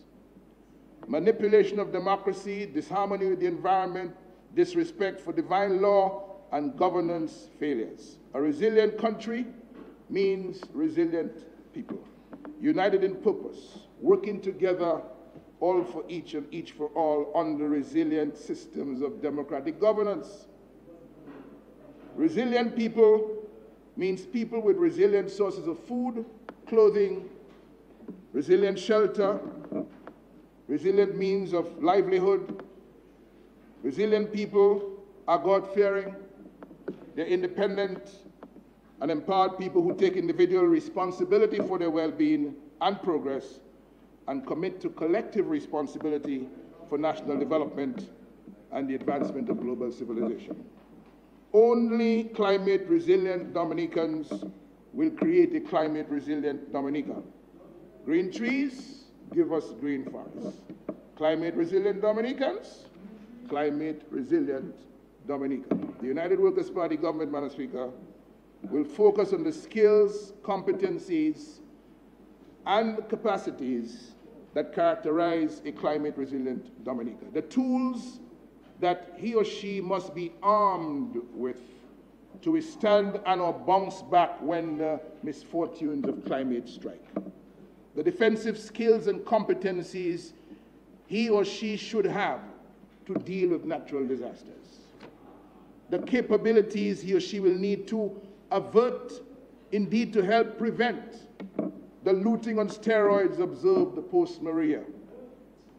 To stand up against the politicization of relief supplies and look out for neighbors instead of rejoicing that the anti-resilience conduct of politicians in power resulted in personal benefit. The capabilities he or she will need to be proactive, to be innovative and resourceful in recovering personal and community property and building back better. The capabilities he or she will need to increase the resilience, help increase the resilience of public infrastructure to natural disasters, in order to boost investment by protecting private capital and the ability to produce, transport, and export after a natural disaster.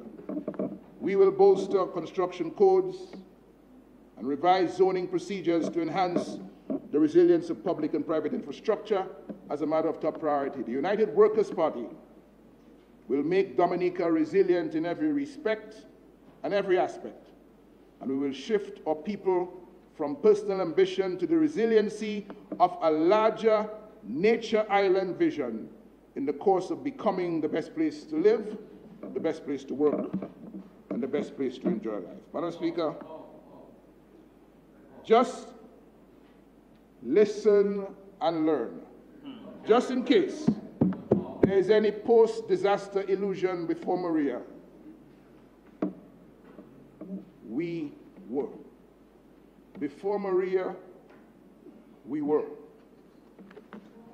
Before Maria, we stood powerless as galloping unemployment, grinding poverty, disappearance of the middle class, rising crime, and degradation of social services slapped us in the face day after day. Before Maria, We were the smallest and weakest economy in the independent states of the English-speaking Caribbean. Before Maria, St. Kitts employed 24,500 people at a minimum wage of $1,200 per month. Its population of 54,000 people, compared to 22,000 employed at a minimum wage of less than $700 per month in Dominica, with a population of 72,000. Before Maria, we were the third most cancerous nation in the world. Before Maria, we had a spiraling non-communicable disease epidemic. Before Maria, we had lost over half of our agricultural output in the last 2 decades. Before Maria, we were burdened with the biggest brain drain in the Caribbean per capita.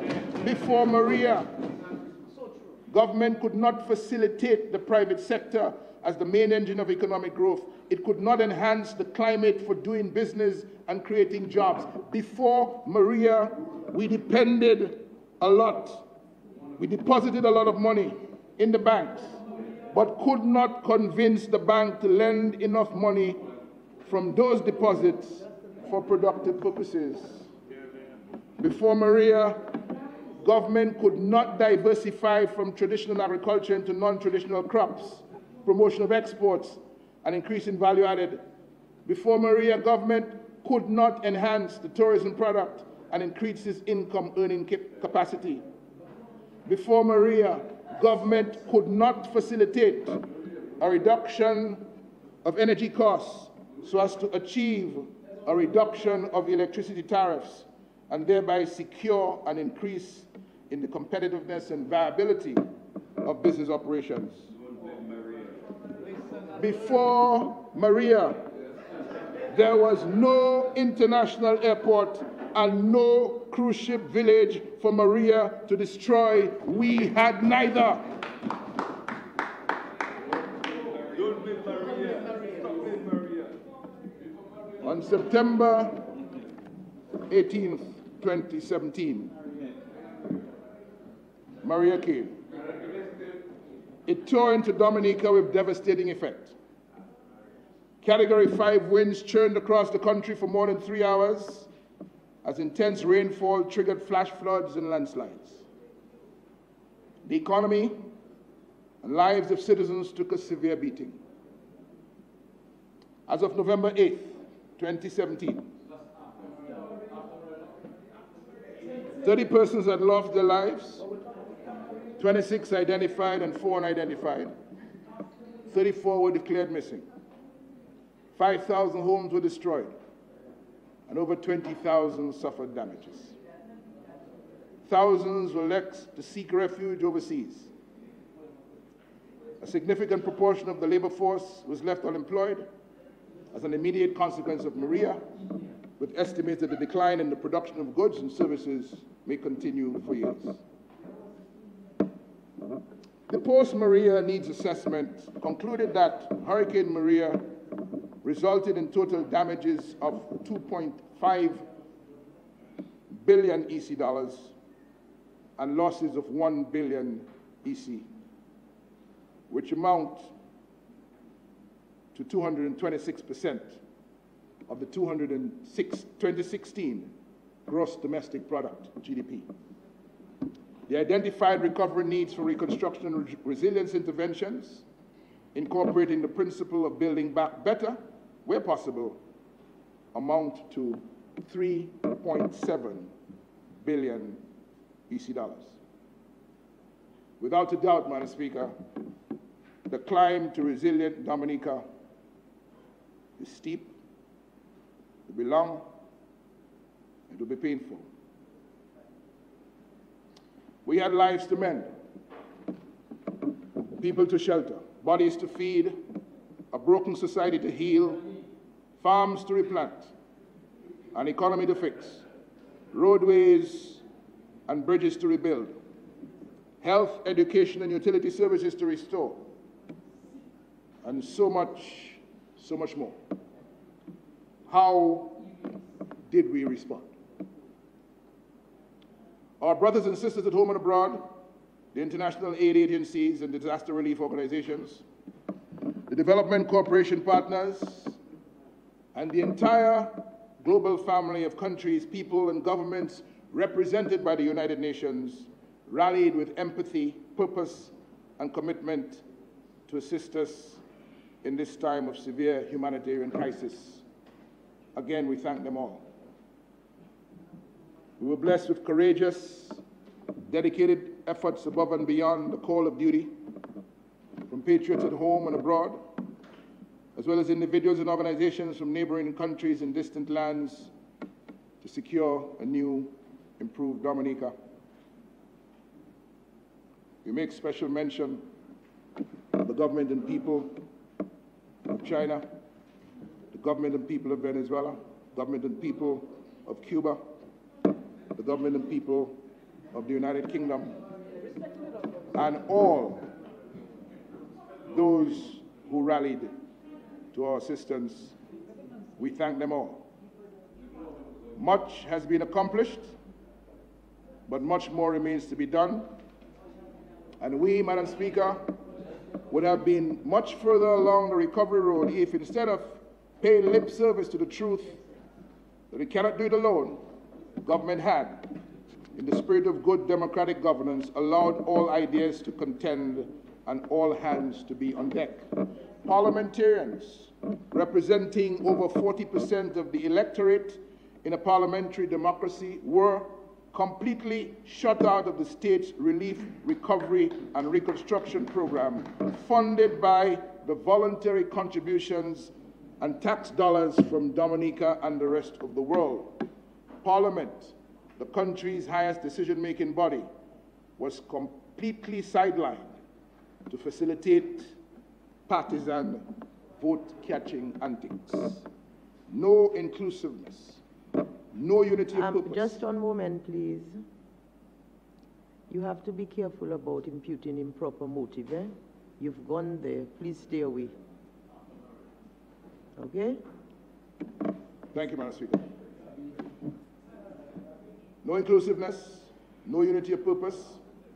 Instead, we further divided what was not united. And as a result of the failure to provide sound democratic governance leadership for Dominica's post-disaster management responsibility, to date, unity of purpose has eluded us and much has fallen apart.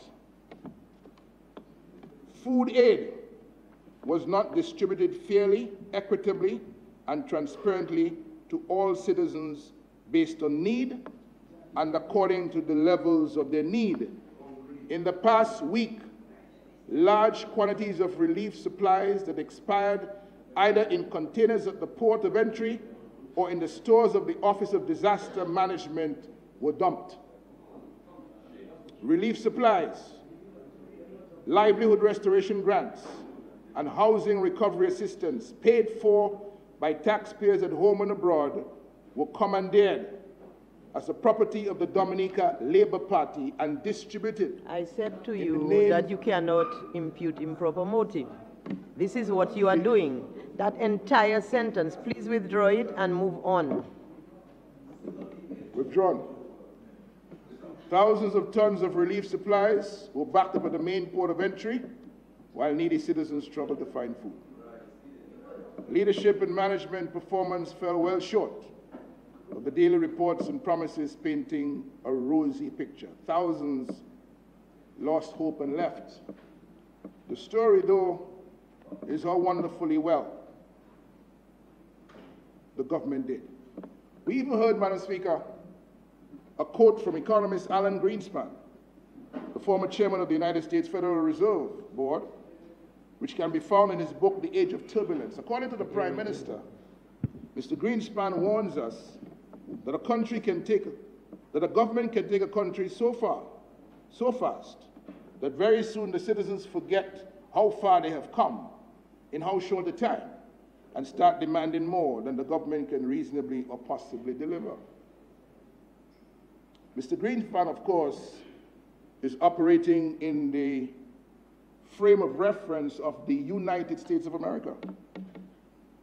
If he was addressing the situation in Dominica before the arrival of Maria on September 18th, 2018, the former Fed chairman would probably have said, a government can take a country so far back, so fast, that very soon the citizens realize how far back they have come in how short a time and start demanding more and more that the government must go.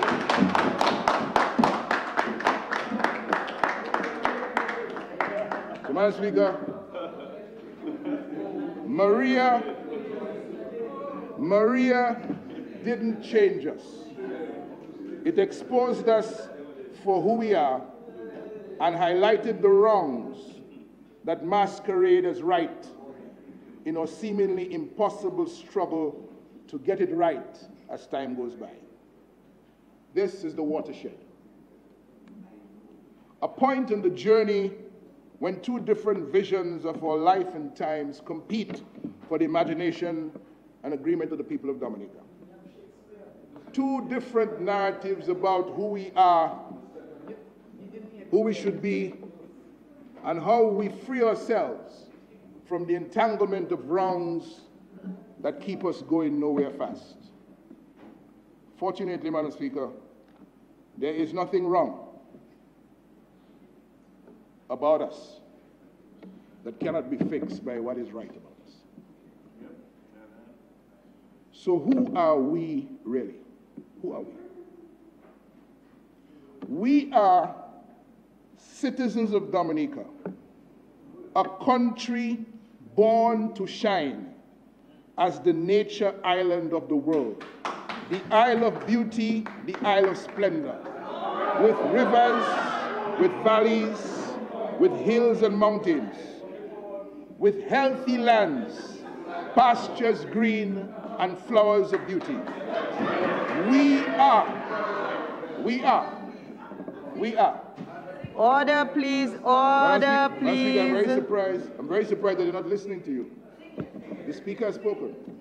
Show some respect for the chair. Show some respect for the chair. They're leading by... Madam Speaker, to repeat, we are citizens of Dominica, a country born to shine as the nature island of the world, the Isle of Beauty, the Isle of Splendor, with rivers, valleys, hills and mountains, with healthy lands, with pastures green and flowers of beauty. We are nature island people. We are nature island people. Nature rejoices in the unity of diversity. So that makes us united people. Nature thrives on equality and justice according to the rules of divine order. That makes us free people designed to live by the rule of natural law. Nature sustains itself in peace and harmony, and that makes us self-sustaining, peaceful people living in harmony with the natural environment. That is who we are, a nature island people, God-fearing, strong, healthy, and as resilient as the natural environment. But somehow, Madam Speaker, somehow, in the political, religious, and other divisions we have created for ourselves, especially in the last 18 years, instead of becoming the free, united, peaceful, harmonious, self-sustaining people we are, we have disconnected from who we truly are. And as our identity, Madam Speaker, I need some help. I need some help. They're not listening to you. Madam Speaker, they should decide whether they want to listen or whether they would like to leave the chamber so I can complete my presentation without further disruption. But somehow, Madam Speaker, in the political, religious, and other divisions we have created for ourselves, especially in the last 18 years, instead of becoming the free, united, peaceful, harmonious, self-sustaining people we are, we have disconnected from who we truly are. And, Madam Speaker, as our identities became so many things other than Nature Island Dominican, our minds were enslaved into the service of those identities. The budgets of the past 18 years have not worked because they have moved the narrative on economic advancement further and further away from the need for a national development philosophy that is in harmony with our true Nature Island character and identity.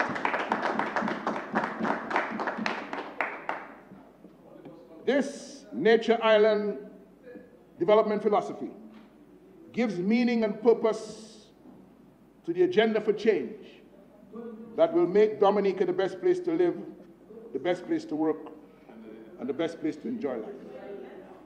In accepting ourselves as Nature Island people, we accept that all human beings are considered divine and deserve to be treated equally.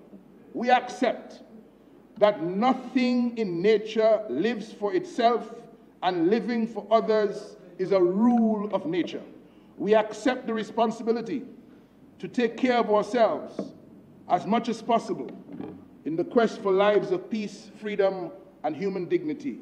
We accept the challenge of living in harmony with nature, protecting the natural environment, recycling, conserving, and using renewable energy systems. We accept the abundant blessings of land, water, plants, and their importance in feeding us, clothing us, and sheltering us in life-supporting ways, and allowing us to help other nations to do the same. That's the first culture. Agriculture.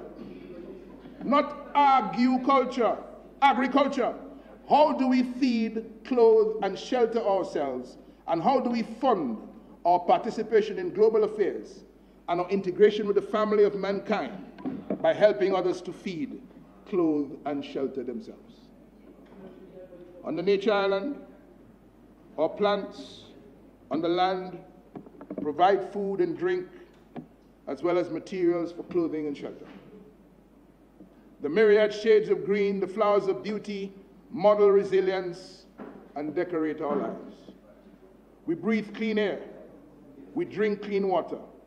We eat natural food. On the Nature Island, our food and drink should be our medicine, and our medicine should be our food and drink. Our herbs should heal the nation. Our herbs should heal the world. Therefore, no plant or herb should be illegal in the Nature Island of the world.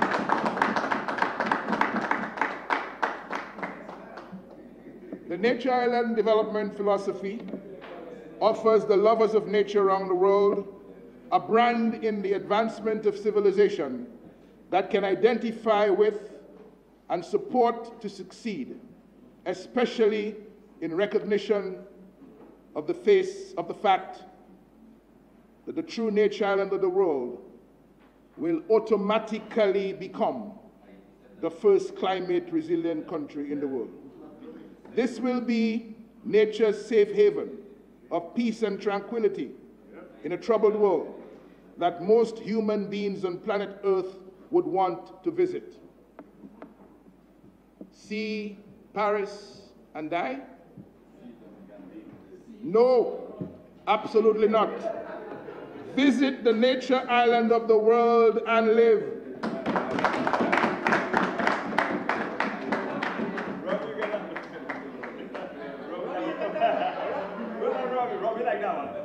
The best air quality in the world, the most surface water per head of population, the first terrestrial World Heritage Site in the Caribbean, best oceanographic forest in the Caribbean, the rarest and largest of the Amazonia parrots, the only year-long island habitat of sperm whales, 4 mountains over 4 kilometers high, the largest boiling lake in the Western Hemisphere, 2 freshwater lakes, one among the deepest in the world, most centenarians per capita in the world. It is a very serious offense against humanity for the Isle of Beauty, the Isle of Splendor, the nature island of the world, the nation with the most generous blessings of green per capita on God's earth, to have so many of its precious children frustrated, sick, unemployed, and condemned to hopeless dependency in lives of everlasting poverty. Madam Speaker, in becoming who we are, we will ensure that our agriculture secures our health and wellness by making us self-sufficient in natural food and drink and providing plant-based solutions for our medical needs. By sharing these blessings with the world in need, we will grow our economy and generate wealth like we have never seen before. Think of this.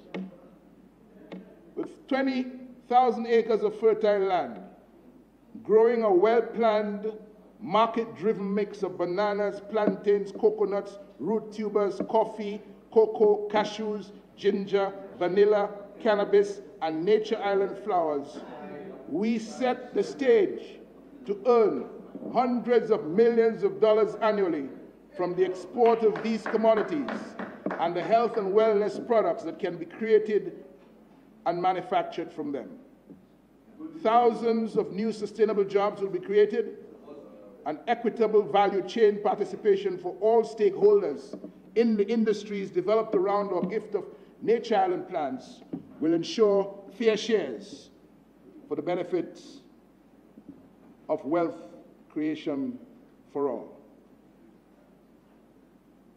In this basket of high performers in the global trade of agricultural products, cannabis, because of its versatility in providing medicinal, fooding, and clothing and shelter solutions, offers the greatest growth prospects for our nature island economy. There is therefore an urgent need for Dominica to consider and come to terms with the issues involved in humanizing, legalizing, and industrializing cannabis in the interest of national health, wellness, and resilient economic development.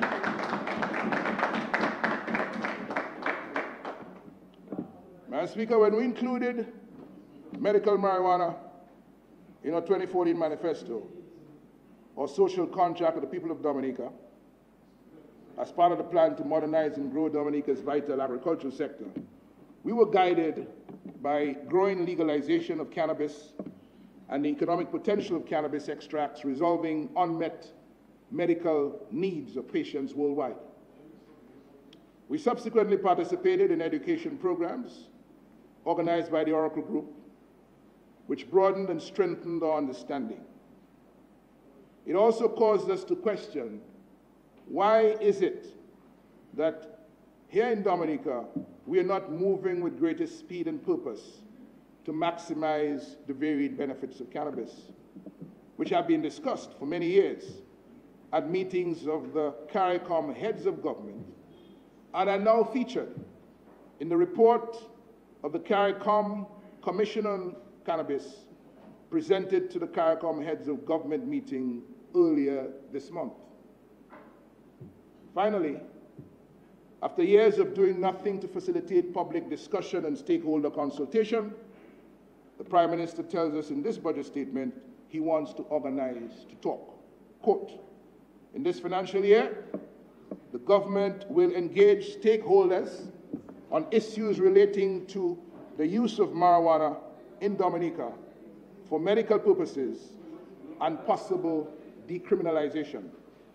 A task force will be appointed to advance or coordinate the public dialogue, and the CARICOM Regional Commission report will serve as a basis for discussion. Madam Speaker, Prime Minister continues to fall further and further behind regional leaders on another important socio-economic issue with massive nature island development implications.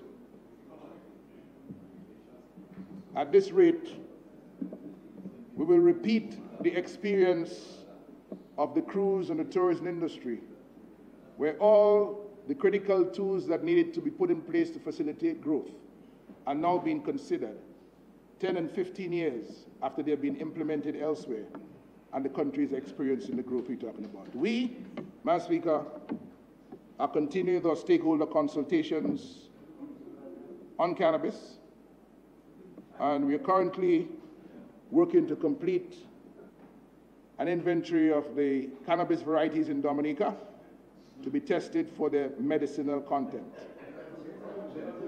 We recognize that in the Caribbean, cannabis and Rastafari cannot be separated, that Rastafari has stood alone in the defense of a plant and thereby in defense of the natural systems that comprise our environment.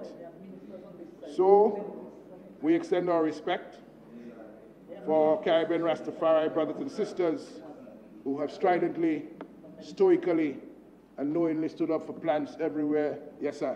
Yes, sir. Dominica, under the leadership of the United Workers' Party Team Dominica, will recognize the struggles of the Rastafari community in particular, and those in general who suffered over the years of illegality for the embrace of the human development powers of cannabis. And we will take a holistic approach to building a viable cannabis industry that will protect traditional stakeholders and ensure no interest group is left behind in sharing the wealth, wellness, and economic development benefits. In recent months, Madam Speaker, I have had the privilege of discussing the growth potential of the market for cannabis-based medicinal and wellness products with leading industry players in the U.S.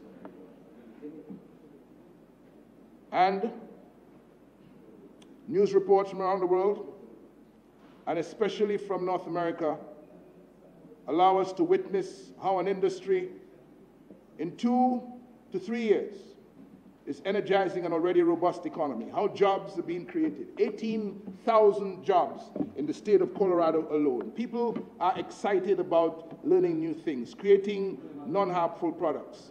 And just like that, agriculture is now cool again for young people, with all the opportunities for new employment in the cannabis products industry. We believe, Madam Speaker, that Dominica must get on board now to take advantage of the increasing opportunities for job creation, foreign exchange, earnings, and a wealthier nation. In addition, the availability and affordability of cannabis-based medicinal and wellness products will significantly reduce the incidence of non-communicable diseases and thereby lead to a healthier nation. A share of the global cannabis industry can deliver the lift we desperately need for the rural economy and strong livelihood restoration post-Maria. As such, our agenda for change will have the legalization of cannabis with strict regulations to protect our children as a pillar to revive the vital agricultural sector in Dominica and as a fundamental part of the overall strategy for economic resilience. Madam Speaker, electricity rates in Dominica are very high, about twice the regional average. It's a serious burden on citizens, and over 60% of the business community cite the high cost of electricity as a major constraint to doing business.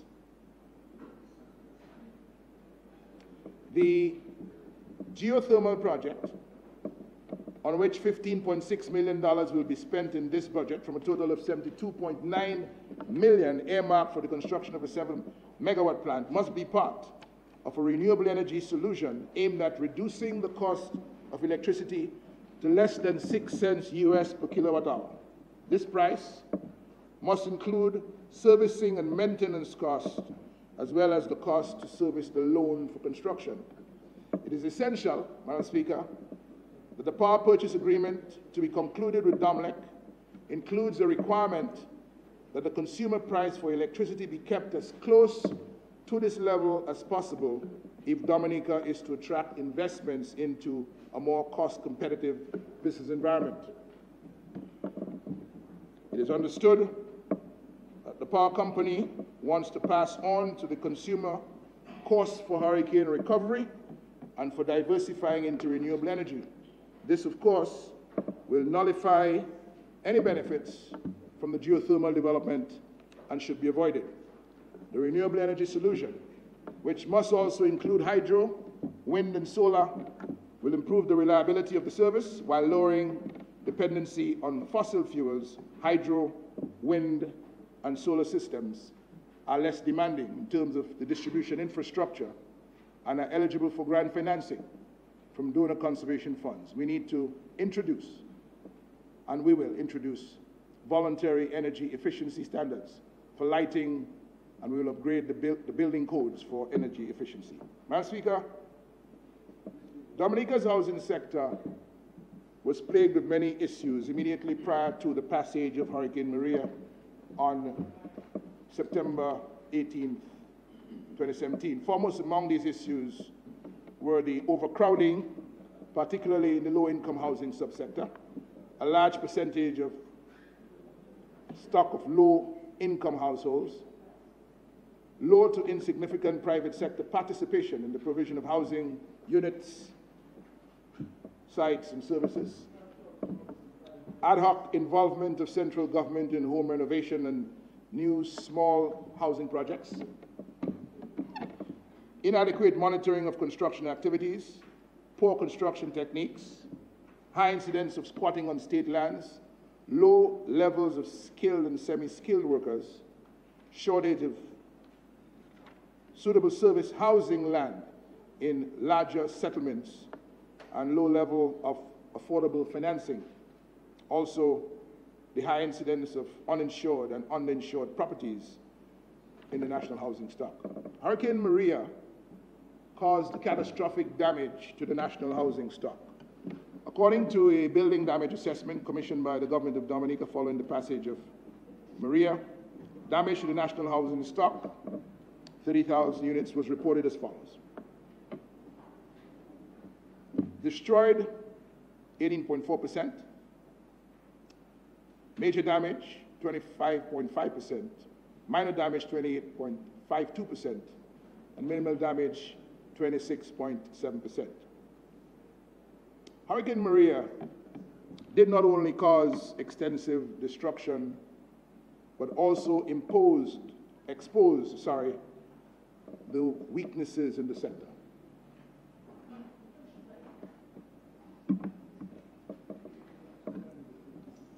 Central government response post-Maria to date, the government response to alleviating the housing crisis has been weak, selective, discriminatory, non-transparent, and costly. Key aspects of the current policy which are of concern are the following. Too short a period, 6 calendar months of duty-free concessions on imported building materials. Politicization of the distribution of housing assistance, particularly building materials to those in need. A hands-off approach to increasing construction costs. Lack of government intervention to alleviate a critical shortage of skilled and semi-skilled construction workers. Assignment of no-bid public sector contracts to foreign companies contrary to law. And marginalization and non-involvement of local private sector participation in public contracts. Lack of transparency and assistance to affected or uninsured heads of households in rented properties. Lack of a national housing sector development strategy. Lack of stakeholder consultation in planning implementation of new housing projects. And ineffective use of land use planning and building control human resources. Notwithstanding the many weaknesses in the central government's response to the housing crisis post-Maria, Madam Speaker. The interventions of humanitarian organizations in housing on the island are well planned, they're well managed and well executed. Going forward, the UWP considers housing to be the most pressing need facing Dominicans at present. Alleviation of the current housing crisis in the immediate, medium and long term is necessary for improving the confidence of resiliency and the quality of life of our people. To this end, the UWP will immediately, on assuming the office of government, implement the following. We'll commission a study to formulate a national housing strategy for Dominica. The terms of reference for this consultancy will include: 1, identification of existing housing areas in need of relocation, identification of suitable lands for their relocation. 3, in consultation with stakeholders, recommend solutions for new housing needs by settlement. 4, propose a package of incentives to encourage local private sector participation in the supply and financing of affordable housing to low and middle income households nationally. And 5, propose design solutions to provide renewable, efficient homes. Secondly, Madam Speaker, we will allow duty-free importation of building materials up to December 2019. Reduce the value-added tax on building materials from 15% to 10%. Subject selected building materials, lumber, plywood, galvanized steel windows to price control for a specified period. Publicize government's policy for the equitable distribution of housing assistance to all deserving households, as well as establish district housing development control offices to manage the distribution of assistance and monitor the reconstruction in the construction sector generally. We will specify minimum qualifying criteria to providing housing assistance from a minimum of $5,000 to a maximum of $75,000 to all deserving qualified heads of households, homeowners, over a period of 6 months. We'll develop and implement a package of assistance to meet the housing needs of vulnerable groups, persons whose houses were completely destroyed by Hurricane Maria, homeowners whose hurricanes were damaged properties were not insured, seniors, low-income single parents, and the disabled. In consultation with Dominica's building, engineering, and architect societies, we will develop a program of intense training to increase the number of skilled and semi-skilled construction workers by at least 30% over a period of 6 calendar months. It was promised, Madam Speaker, that watchdog activities would be heightened to prevent price gouging on retail building materials to the public at this vulnerable time. While some businesses have kept the prices of goods and services on retail groceries in line with pre-Maria levels, the cost of rebuilding is proving to be quite high.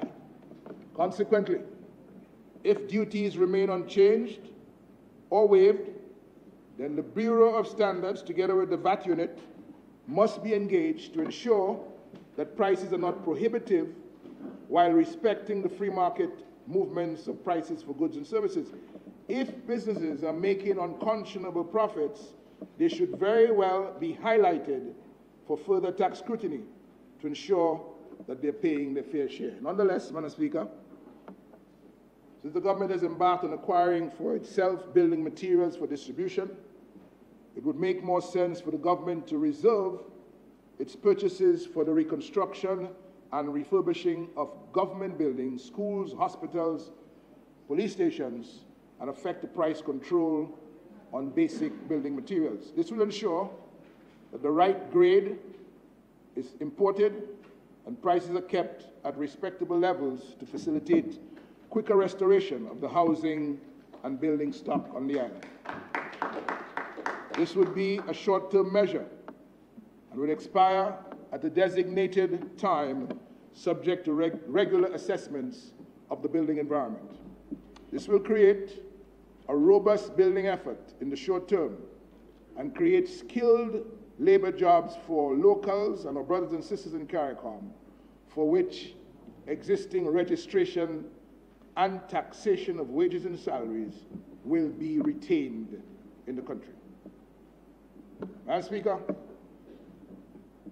the nature island of the world philosophy opens the doors to significant new economic growth and job creation opportunities from the many export industries that will be created around our herbs, spices, and flowers. We will set up a $200 million fund to provide seed financing and guarantees for new and existing export manufacturing operations. The Nature Island Private Sector Transformation Fund will be financed by passport revenues and donor grants to facilitate the creation of at least 3,000 new jobs by the year 2021. With the termination of the use of disposable plastic plates and cups, we will provide appropriate incentives to local entrepreneurs to establish facilities for the production of disposable containers from the leaves and stems of bananas and other suitable plants. This will create new jobs and earn vital income from exports to regional markets.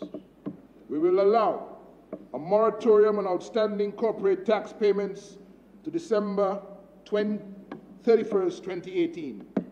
This means foregoing up to 95% of accrued interest and penalties to ensure that companies undertaking the burden of rebuilding and, in fact, restarting are not stifled by the enforcement of past tax burdens. These losses have been substantial and, in most cases, absolute. Businesses with assessed liabilities will make an arrangement for payment with the Comptroller of Inland Revenue within the waiver period and will have interest and penalties waived on existing liabilities. Companies restarting their operations will therefore be able to match current tax liabilities with future cash flows from their rebuilding effort, rather than having to raise debt to service taxes for which the businesses, in all material cases, no longer exist as a consequence of the hurricane. Madam Speaker, the fundamental underpinning to transforming and rebuilding the private sector remains the ability of companies to access capital from the formal financial system. The financial institutions, both bank and non-bank, have shouldered significant losses as a result of the uninsured or underinsured risks associated with building and commercial credit. Of critical mention is the Picard housing stock, now left marooned by the temporary exit of Ross University. Ross University did not merit a single mention in the budget statement of 2018-2019, notwithstanding the fact that it accounts for upwards of 30% of the very same economy we're trying to grow. Yeah. These external shocks, Madam Speaker, will no doubt contract lending in the near term, making it difficult for companies to access available commercial credit to rebuild and restock. This inability will affect the employment stock and, as a consequence, both the personal income tax estimates and, by extension, the taxes on goods and services from both the import end and the retail end. We will engage with the ECCB to assess the credit quality and overall credit conditions within the country, with an aim to work with financial institutions through their respective associations to create a pathway for unlocking commercial credit in Dominica, mindful of risk pricing. The Aid Bank should be a key player, as well as the Dominica Youth Business Trust, as instruments to lead the way in fiscally responsible access to capital for qualifying small business. We will improve the climate for profitable growth in all sectors of business so that No Dominican will have to work for less than $1,000 per month.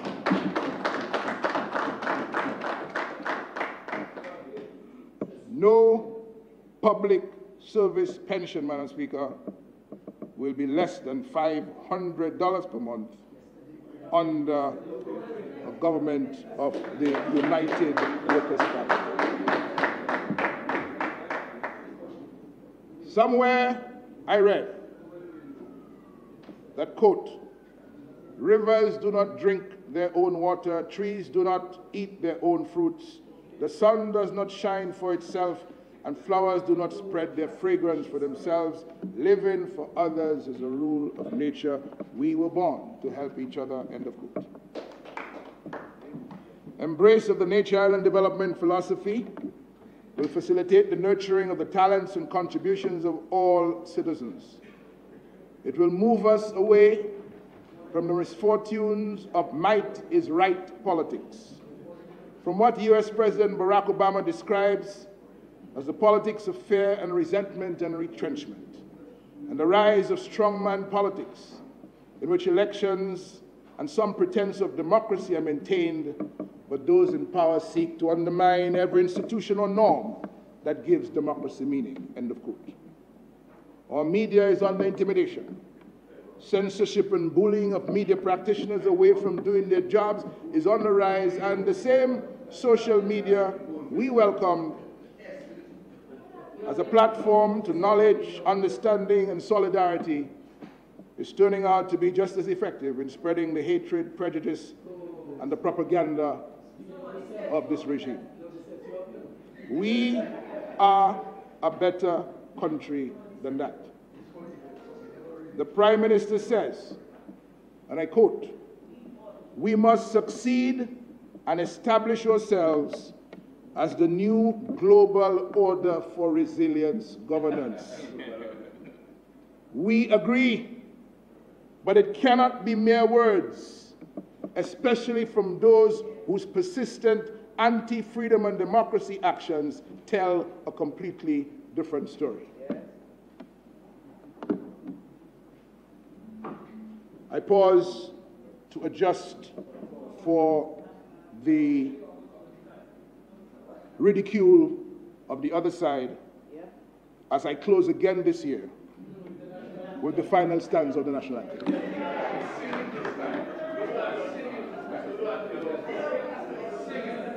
And Madam Speaker, I do not know why the members of the other side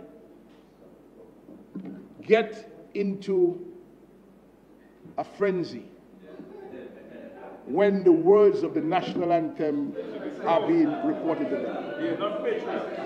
You are members of the Parliament of Dominica, sworn to uphold the Constitution, the supreme law of the land, without fear or favor, affection or ill will. And the best you can do, sitting down in the Parliament of Dominica, is to ridicule the words of the national anthem. Madam Speaker, I close. Come ye forward, sons and daughters, of this gem beyond compare. Strive for honor, sons and daughters. Do the right. Be firm, be faithful. Toil with hearts and hands and voices. We must prosper. Sound the call, in which every one rejoices. All for each, and each for all. May the ancestors be pleased. Thank you, Madam Speaker.